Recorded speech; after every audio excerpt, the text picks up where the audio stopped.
So thank you everyone for joining this tutorial for the Super Metroid TAS Competition. And this round is going to be part of the Multi Game TAS Competition.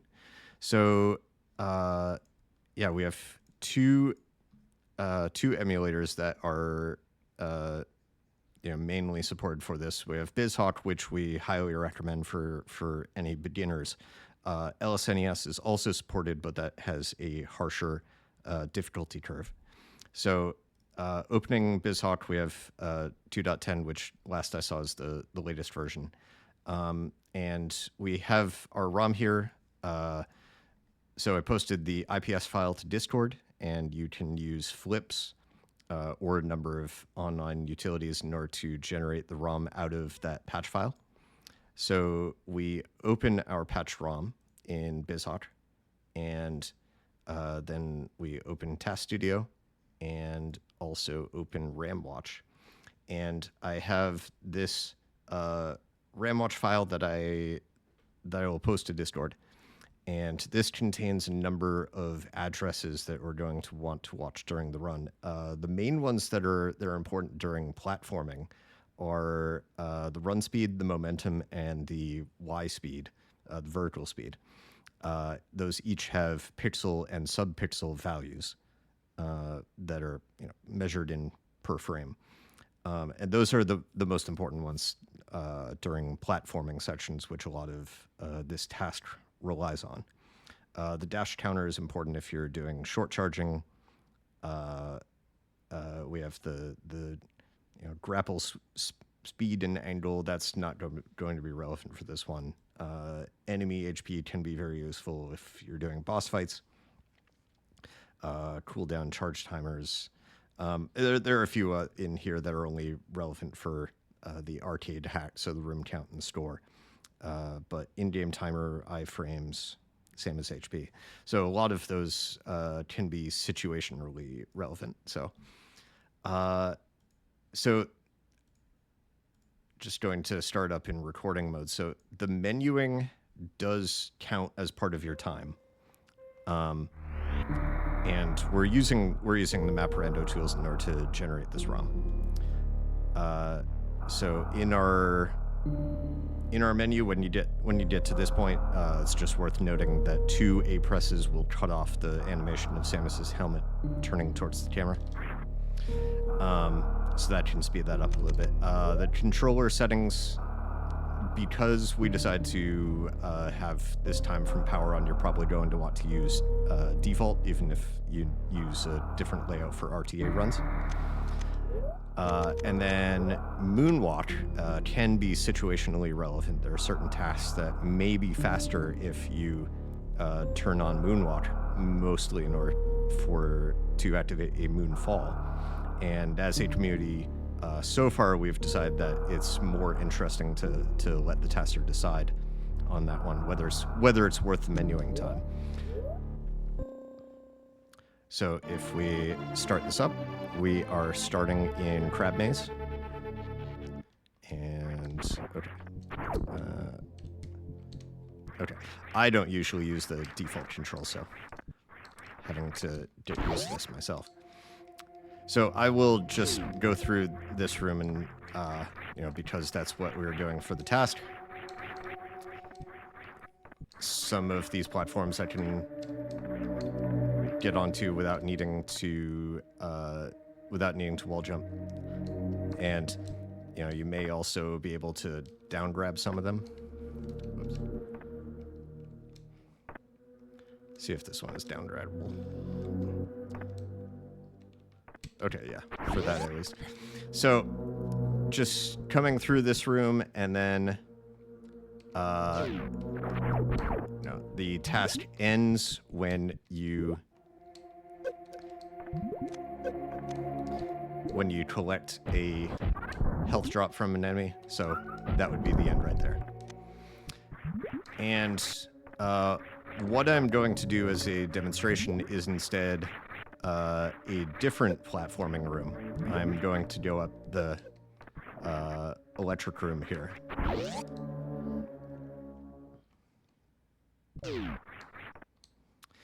Oh yeah. So I can So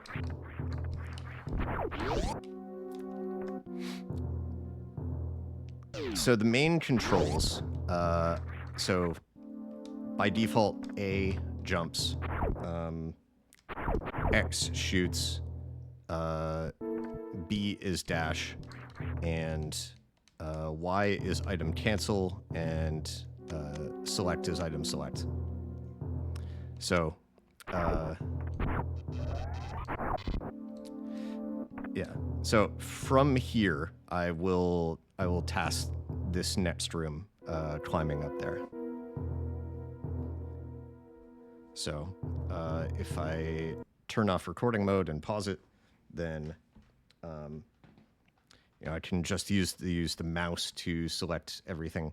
So if I just have it start at, let's see, was I on this ledge at frame 12,000? Yes, I was. All right. So yeah, one of the really nice things about BizHawk and the reason why it's so beginner friendly is that it has this Task Studio interface. So, if you click in this left-hand column, then it allows you to jump back and forth between frames at will. So it uses a special save format called TAS Proj.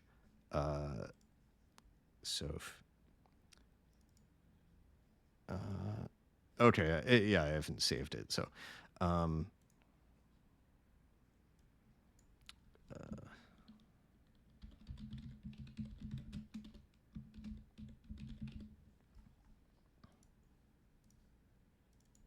yeah, so we have this interactive tutorial.tasproj. And like when you take a tasproj file and then you export it to a BK2, which just contains the inputs of the task, that is a much smaller file. So that is what we are taking as the submissions.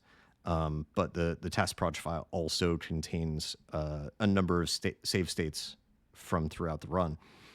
So that allows us to be able to jump back and forth like this. So one of the things with LSNES is that it can be a lot more powerful, and that's why a lot of the dedicated taskers for Super Metroid prefer it. But it means you have to manage your own save states, and if you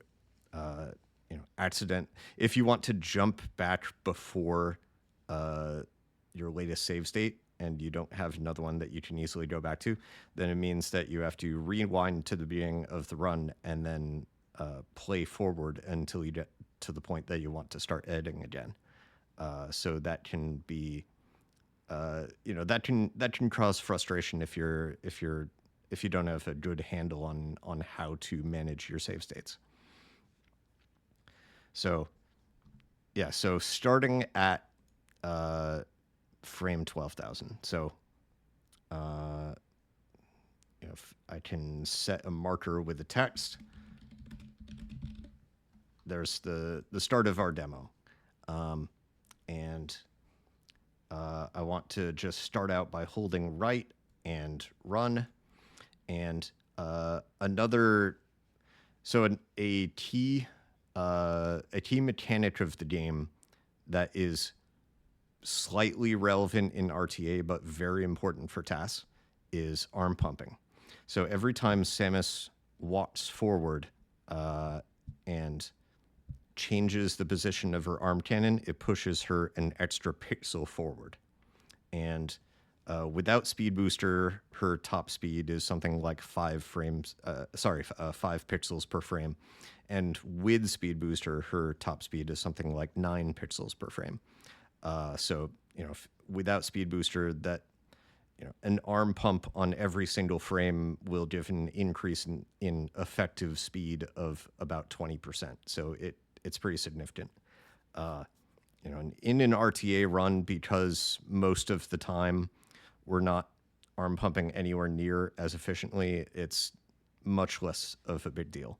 So, but yeah, so I will, do a few arm pumps going into this door, and I can also show how it makes a difference. So this first this frame that's shaded in red, that means that is a lag frame. And you know, after we touch the door, there are a few lag frames caused by the loading. So if I don't arm pump at all, that was frame 12,011. Then if we don't arm pump, we're instead getting our first lag frame at 12,014. So we save 3 frames just by a few arm pumps going into this door transition when we're practically already there. So, yeah, running in here,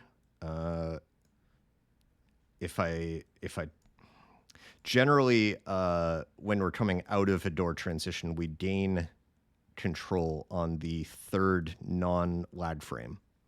So just as a handy rule of thumb. And of course, holding dash when we're in the air does nothing, but just out of habit, I usually do it. There are some situations in TASs where not holding the run button can actually prevent lag frames, but most of the time that's not relevant. So yeah, our momentum, that looks like it's able to carry us beyond this ledge down here. Yeah, we're good on that. So, you know, if I just keep dragging down to do right and run, you know, and if I were doing an actual task, then I could have, you know, seen if there was if I might have, you know, been able to gain a little bit of time by doing a mock ball up here or something else in order to preserve that momentum, because when I land, that's going to kill my speed, and you can see that. So our run speed and our momentum down here, when we hit the ground, those are going to go to 0 before we start accelerating to the right. And because we are hitting the ground here and resetting our speed, I can also see when the first arm pump will be effective. So having an arm pump there did nothing. All right. So on this frame, if I have an arm pump there, then it actually came out right here. So then I can... Oh, I do want to shoot. So there's a shot block here that I want to clear out so I can get there. And just thinking ahead, if I shoot there, will that come out properly? No, because, all right, that shot got eaten by landing. So that input was eaten. So, all right, if I do a left arm pump there, or right arm pump, and fire a shot. Okay, that also didn't come out. Oh, no, because that's not the correct button. Okay. Sorry. All right, so X is shoot. All right, that did not come out. That came out straight forward. Okay.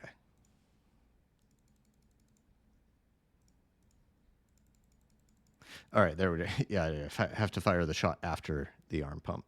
Okay, so forgot about that. Is that going to hit? No, that will not. All right, so I'll have to fire the shot somewhere else. Maybe I can do it before landing then.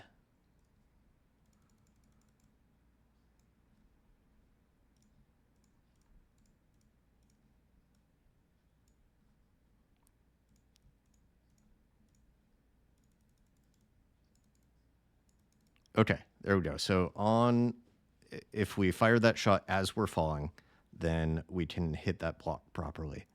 And I should also note that as you're going up a slope, which this staircase is a series of sloped blocks, Samus has a movement penalty, and yeah, that only affects your actual speed though. So that, like, our horizontal our run speed plus our momentum gets us something like 3.5 pixels per frame right now. But I think on most slips, there's going to be a 75% penalty on that. So then they'll take us to something like 2.5. But then the arm pump, that's going to be 1 pixel movement no matter what. So, so that'll get us back up to about 3.5. So,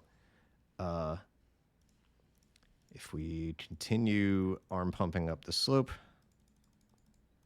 then eventually we are going to want to jump onto, at the very least, jump onto this block. We may want to go straight into a wall jump.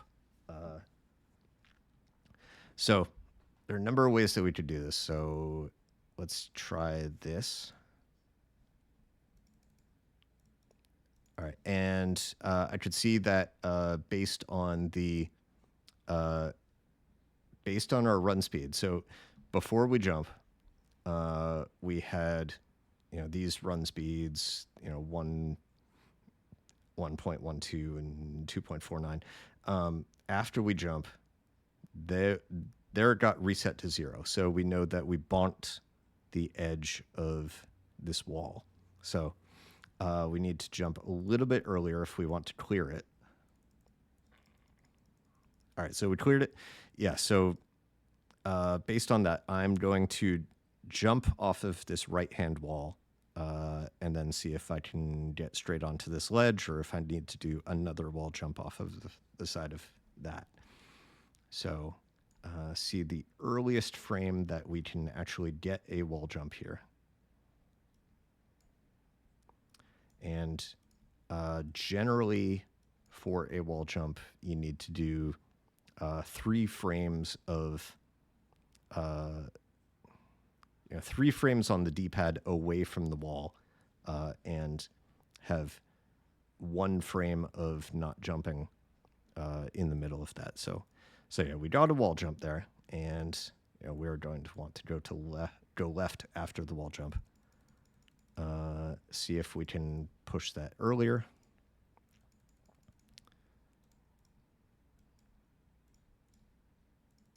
Just doing trial and error here. All right. So yeah. So that is the earliest that we can wall jump given that setup. And then we want to just clear this ledge if possible. So we want the smallest jump that we can that'll actually get us up there, and that did it. So yeah, if we jump for just this number of frames, then we fall down, and if we add 1 more jump frame, then we get onto the ledge, and we can see it. So hitbox. Ooh.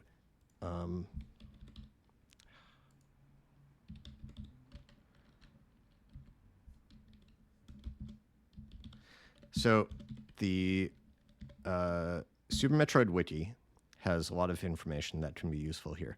So these are the hitbox sizes of the various poses.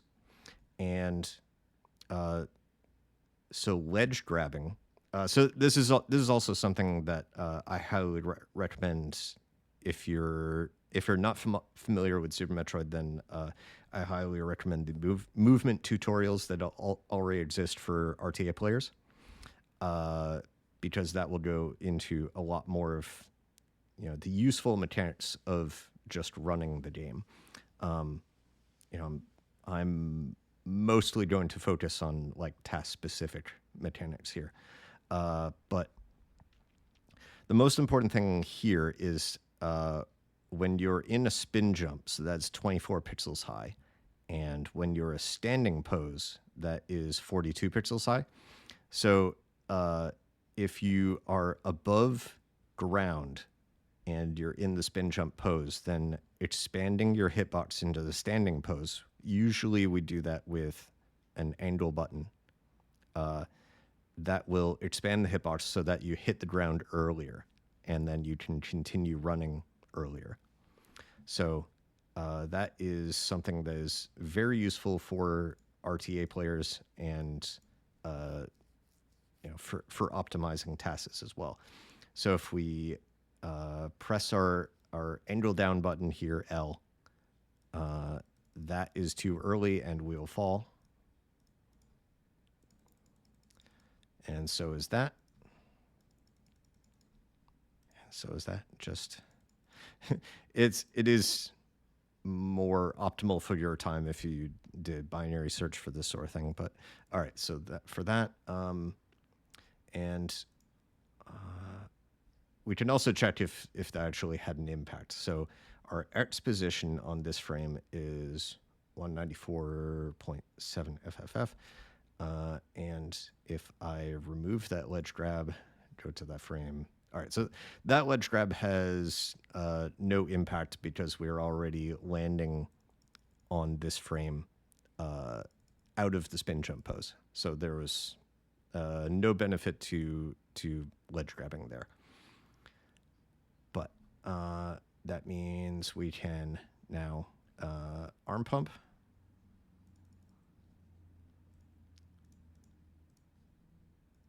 Yeah, and also important for arm pumping is that going from angle down to neutral that gives an arm pump. Going from angle down to angle up gives an arm pump. Like which transition between Samus's arm cannon position doesn't matter for whether or not you get an arm pump, only that a transition happens. So like you don't need to do alternating L and R. You can just do L every other frame, for instance. So we can again. All right, so that arm pump gets eaten. That actually comes out. So going to again. Yeah, so that is nowhere near hitting. So, all right. So again, we're seeing when we can get a shot to hit the block, and that is there.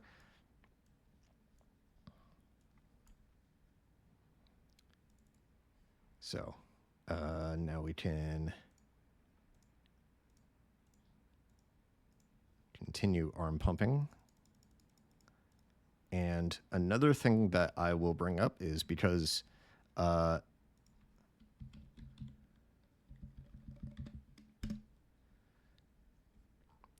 because for this task we have speed booster but not high jump, there is a interesting but frankly kind of janky mechanic within Super Metroid that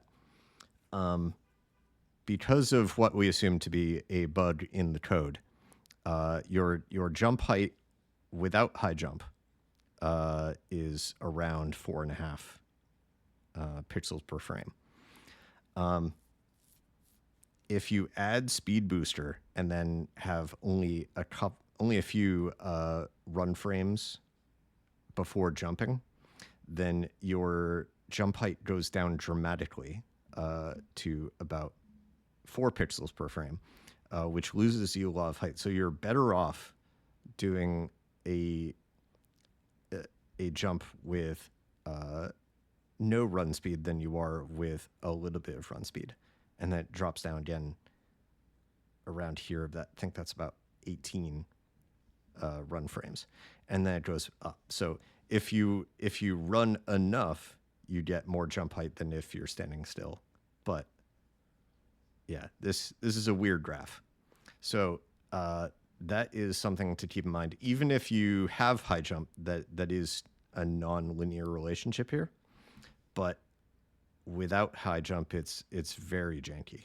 So just, there may be ways to optimize jumping one frame earlier so that you get more of a jump, or letting off the dash or something like that. So all right, so if we jump here, it's going to be way too earlier. Okay. A few more arm pumps going up the slope. And I will say that you can also like optimize your workflow here if you use recording mode and hold down the buttons on your controller and then press frame advance. That might allow you to work more efficiently. So, all right. So, where were we? So probably around here is when we're going to jump. We're going to look at the run speed and momentum again. All right, so we did not bonk there, so I'm going to go one frame later, and we did bonk. So yes, this is the latest that we can jump and not bonk that ledge. Let's see if we can maybe wall jump off of this right side. There may be a little bit of boomeranging in our momentum here. So gonna watch the Y speed and see if we bonk our heads on this, and we do there. Okay, so all right, we did there as well. So or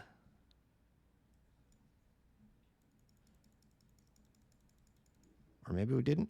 Let's see. So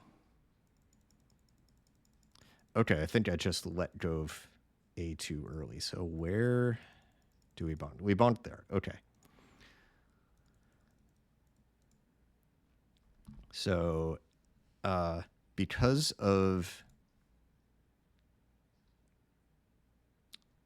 this wall jump hitbox extends up above the spin jump pose, we are able to get a wall jump with a position lower than you might expect. Like you may not think that we can get a wall jump here, but we almost certainly can. So if we do that there, okay, yeah, that's. All right, not there.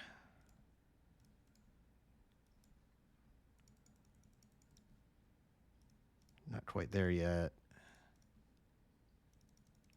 All right, there. So if we rewind here, yeah, so we can get a wall jump all the way down here, and yeah, that can be surprising to some people when you,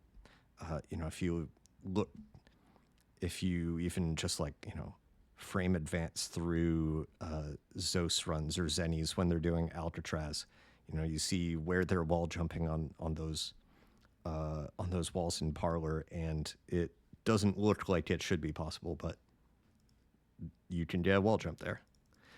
All right, so now we're going to go right and again try to ledge grab here. So smallest jump possible.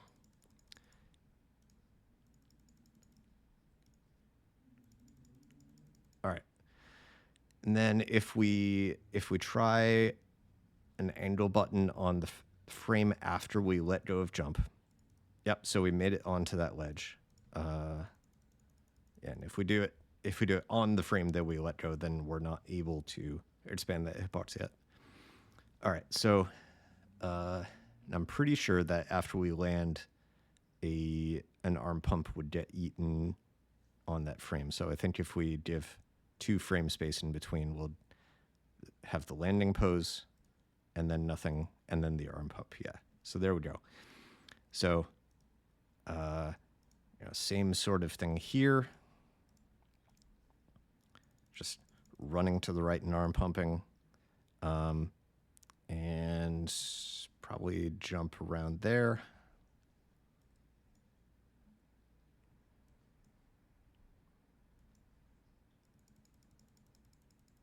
All right, yeah, so we can go way earlier than that. So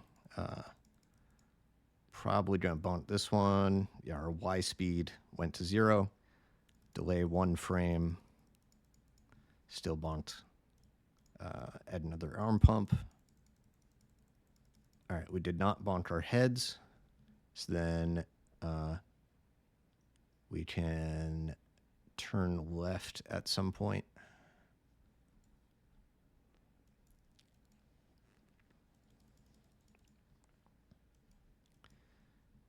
See what the earliest we can turn.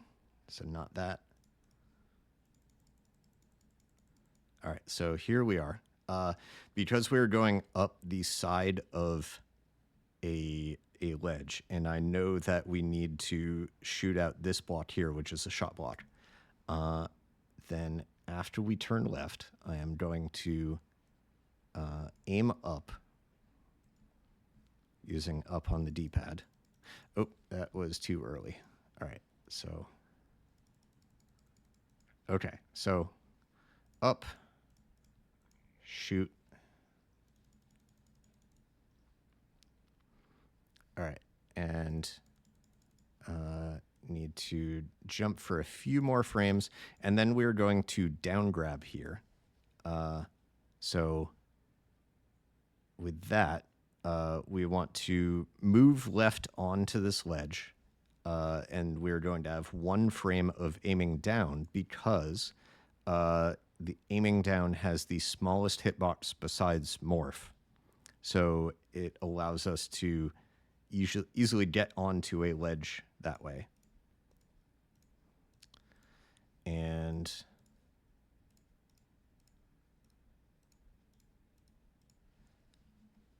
so let's see if we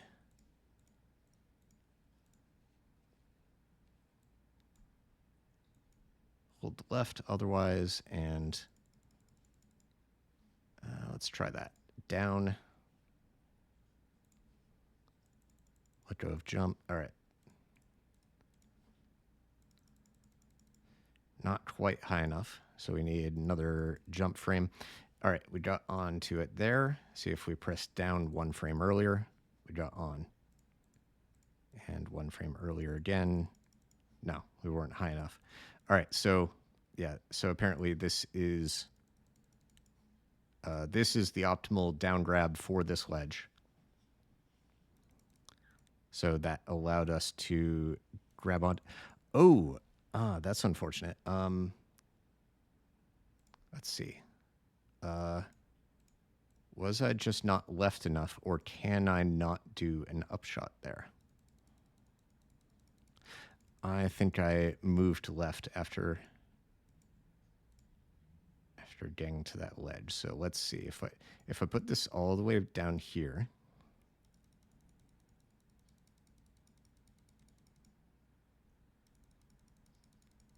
Okay.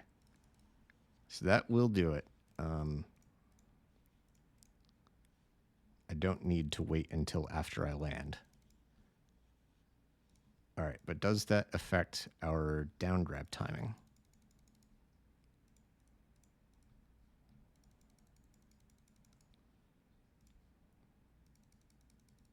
Okay, so looks like that is optimal, and I can do an upshot there, but just before doing the down grab.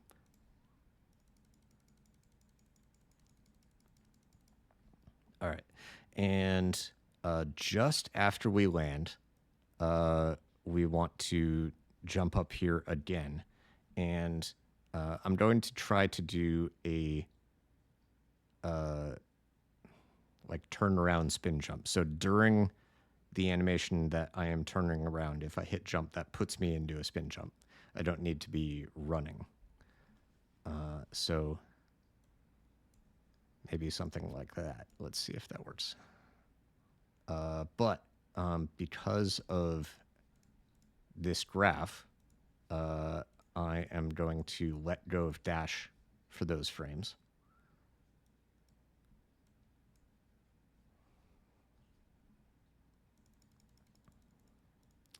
Okay, that was too early. All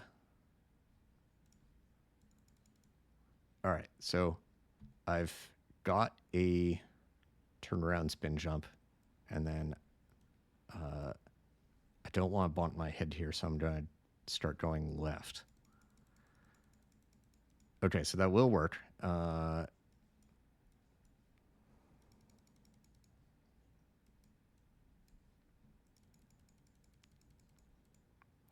right, and I have a wall jump available here, so I'm going to take it. Maybe like that. Yeah, all right. So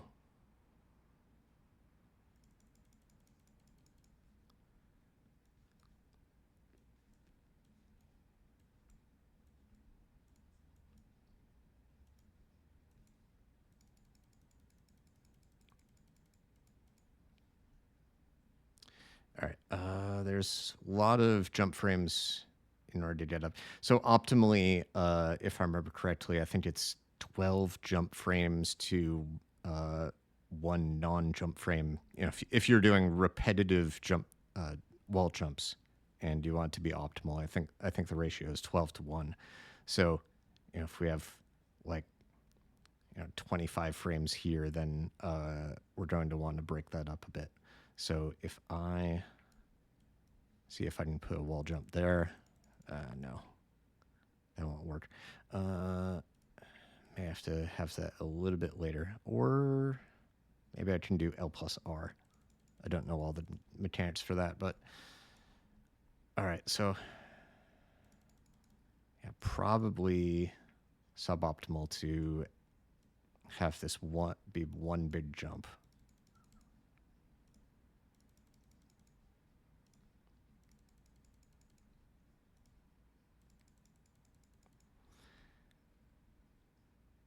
$31 to $57. Yeah, it's about 25 frames. So can I even break that up like 2/3 the way through? Okay, so see how early we can get this wall jump, because dividing it in half isn't going to work, but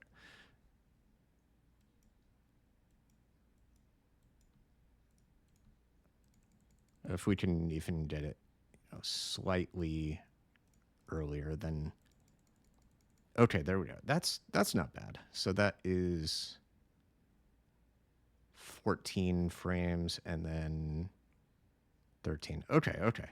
That's not bad. Okay. Let's see how that works. And then I can take a few off of here.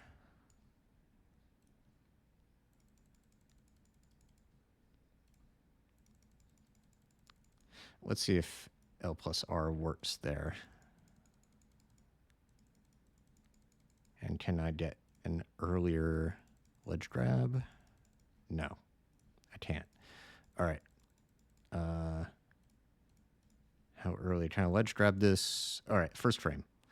Can I fire a shot? That's off screen. So we have a hitbox viewer, but I don't. Do I have that set up?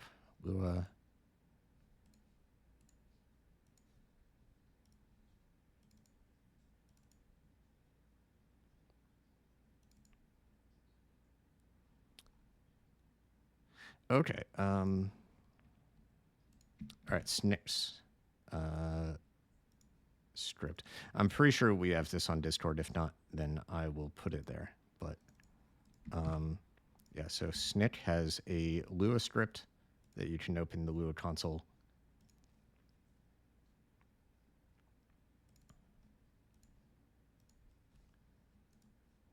Oh, okay.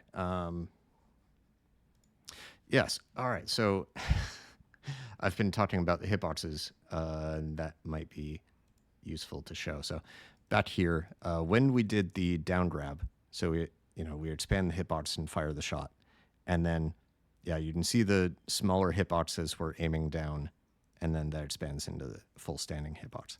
So yes, so this script can help you, especially with the hitbox manipulation. All right, we did fire a shot, and I think that would have hit the shot block, but we'll just have to guess and check because it's off screen, so I can't see. All right.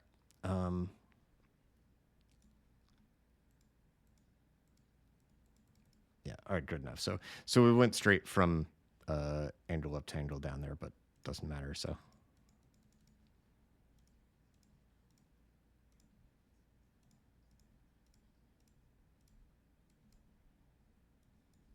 All right. And at some point, we're going to jump. Let's try it there. All right. All right, we did get the shot block. We can jump much earlier than that, though.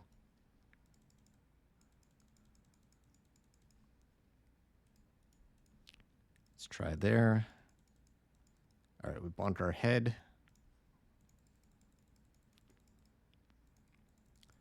Still bonking there. All right. We are not bonking, so then we can reverse direction again.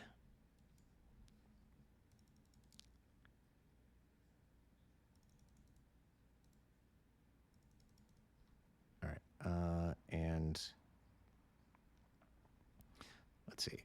Going back to the RAM watch. So before we let go of jump here, the vertical speed, yeah, that had gotten down to 2.5 pixels per frame. So probably want to add a wall jump.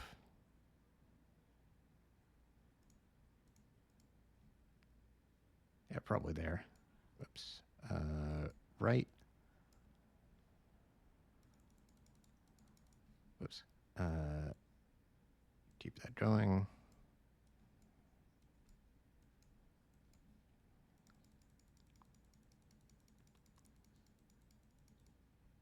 Oh, this might actually, because we're in a TAS, this might actually be somewhere that we want to do a ledge grab followed by, or I mean a wall jump followed by a ledge grab. So let's see.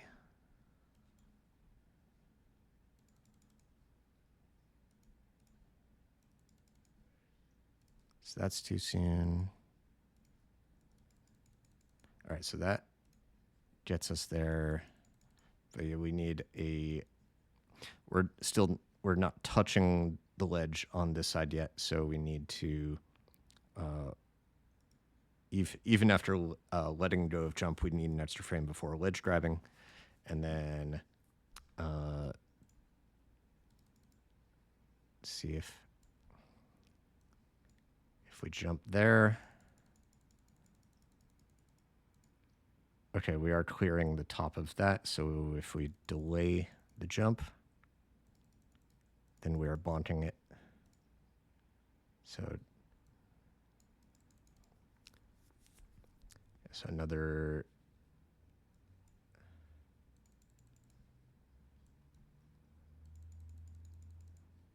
all right,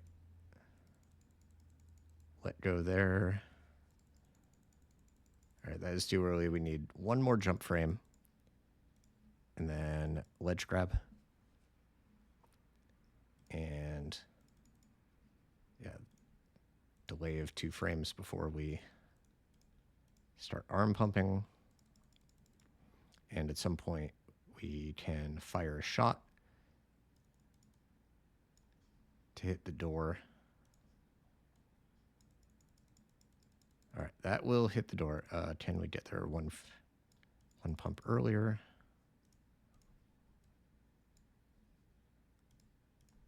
Yeah, we want to hit the door as soon as possible.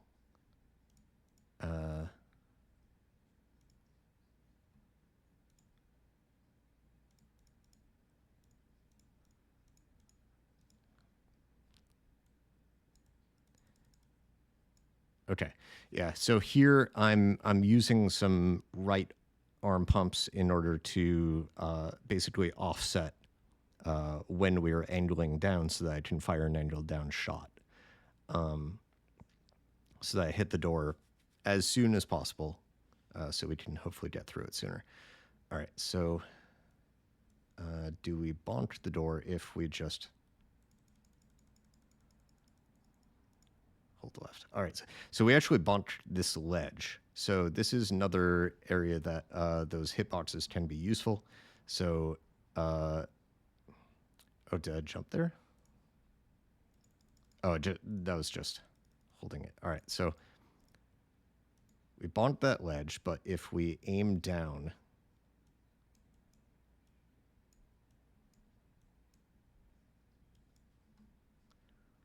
so that compresses our hitbox, so we retain our momentum. But we are still hitting the door before it opens. Where was that? So yeah, so right here we are bonking the door, because the hitbox for the door, I don't think I have a viewer for that at the moment, but like there are 4 tiles making up this door, and when the animation looks like this, the outer 2 tiles are still solid, so you can get in between. And actually, so let's see if I were to.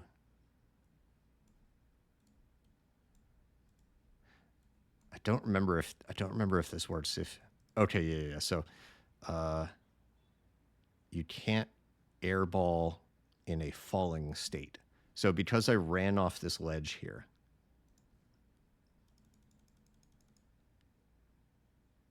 and actually I could add a couple arm frames. All right, so because I just ran off the ledge, I am now in a falling state, as opposed to, like, moving downward from a jump. So,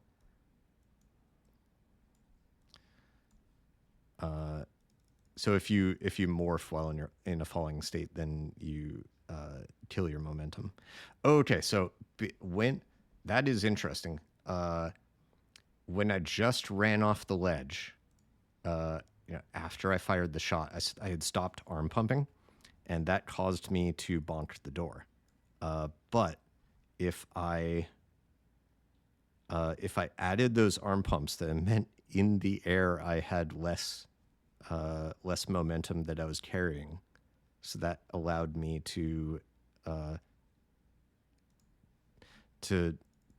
make it into the door frame with it fully open and with my momentum not yet killed. So that is interesting. All right, yeah, you can see here. So I landed in the door frame in that down pose, and this bottom block is still solid. So now I am crouched. So I need to stay in that down aim pose for one more frame. So I am actually still in the air, and I have hit the door transition, the door block. So one interesting mechanic of Super Metroid is that this door is off center, and when the game processes this door transition, it will vertically scroll the door until it's centered before it moves it across the screen. And like that. So in RTA runs, this patch here, this bit of wiring is sparking, and runners will actually run into that spark in order to take damage, which offsets the camera and makes it so that this scrolling doesn't happen. That puts the door off screen. In this case, we don't have that option. We have no way of, we can't hit that spark to fix the door. There may be other ways that you can get through this door, maintaining your momentum while keeping it more centered. So in this case, if you were to leave this door off-centered, you are losing 1, 2, 3, 4, 5, 6, 7, 8, 9, 10, 11, 12, 13, 14, 15. You're losing about 15 frames of door scroll. So, yeah, so there's tons of trade-offs to be made here. Maybe it would have been more depending on what I wanted to do in this room, maybe it still would have been more optimal for me to jump down onto this ledge and get more run speed before running into this room. So, yeah. So with this room, that is all I'm going to go through. I don't have another. I don't have a goal in this room that I was planning on showing. So if I just have entering this room being my goal.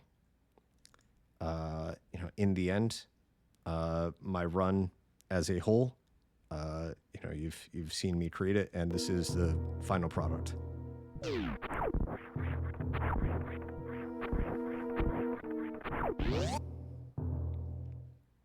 All right, and there you go. So, getting into this room in about 593 frames, and hopefully that gives you some insight into the process of creating a Super Metroid TAS, and hopefully that empowers you to participate in this round.